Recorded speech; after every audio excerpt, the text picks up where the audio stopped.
వాక్యమును బోధించు అన్నప్పుడు ఏంటి ఆ వాక్యం, ఎలా బోధించాలి ఆ వాక్యం అన్నప్పుడు మనం ఆలోచించాల్సింది బోల్డ్నెస్ తోటి. ఎట్లా? బోల్డ్నెస్. తెలుగులో ఆ మాటకి ఏమన్నచ్చు? బలముతోటి, లేకపోతే ఆ యొక్క అధికారముతోటి, దేవుని వాక్యం యొక్క అధికారంతో మనం ఏం చేయాలంట? బోధించాలి. ఇక్కడ తప్పు అని అది అనిపిస్తే అక్కడ ఏం చేయాలి? మనము గద్దించాలి. క్రీస్తు మనకు ఒక మంచి ఎగ్జాంపుల్ కదా. మత్తయి రాసిన సువార్త మనం చదువుతాము.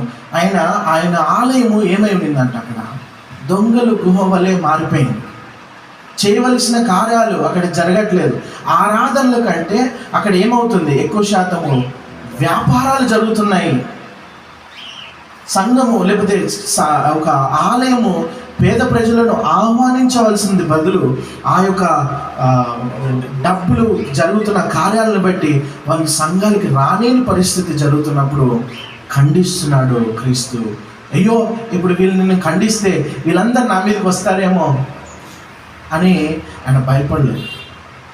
క్రీస్తు సేవ ఎలా ఉండిందంటే తప్పుని ఎత్తి చూపించే సేవగా ఉండింది. ఈ రోజుల్లో మనం మన సంఘంలో ఏదైనా ఎత్తి చూపిద్దాము అని అంటే మనకి భయం, మళ్ళీ రేపటి నుంచి వాళ్ళు సంఘానికి రాదేమో. మాకు ఎక్కడ బాగుంది అయ్యగారు అంటే అక్కడ 1,00,000 మంది వచ్చి కూడుకుంటున్నారు అయ్యగారు, అక్కడే బాగుంది మాకు, మేము అనుకున్నదంతా ఆ పాస్టర్ గారు చెప్తున్నారు.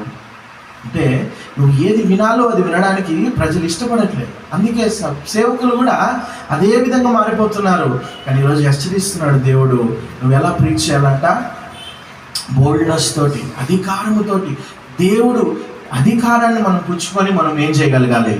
బోధించగలగాలి. అదేవిధంగా అధికారం మాత్రమే కాదండి, మన బోధనలో ప్రేమ కూడా ఉండాలి కదా. ప్రేమ లేని బోధ ఎవరు వినరు కదా. యేసుక్రీస్తుని మనం చూసినట్లయితే ఆ తల్లి ఆ యొక్క ప్రాస్టిట్యూషన్లో తను పట్టబడినప్పుడు తన దగ్గరికి వచ్చిన వారిని అందరిని ఏమంటున్నాడు అంటే, మీలో తప్పు చేయని వాడు ఎవడైనా ఉంటే వాడిని ఏం చేయి?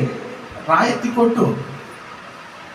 ఎవరు కొట్టకపోతే యేసుక్రీస్తు కూడా అంటున్నాడు, నేను కూడా ఏం చేయనమ్మా, నిన్ను కొట్టను, నువ్వు వెళ్ళు, లేచి నువ్వేం చేయి, ఈ తప్పును మళ్ళీ చేయకండి. అంటే చెప్పవలసిన కార్యాన్ని ప్రేమపూర్తిగా చెప్పడము దేవుని వాక్యం. హల్లెలూయా. చాలా సార్లు మనం ఏం చేస్తున్నాం అంటే కఠినమైన మాటలు వాడేస్తున్నాం. కఠినమైన మాటలు మనిషిని దగ్గర చేర్చవు, కానీ అవి ఏం చేస్తాయి? మన సంఘంలో నుంచి మనుషుల్ని దూరపరిచేస్తాయి. చెప్పవలసిన సమయంలో చెప్పవలసిన మాటలను, సరైన మాటలను మనం ఏం చేయాలి? వాడాలి కదా. అందుకే పౌలు గారు అంటారు, మీ మాటలు ఎలా ఉండాలంట? ఉప్పు వేసిన మాట.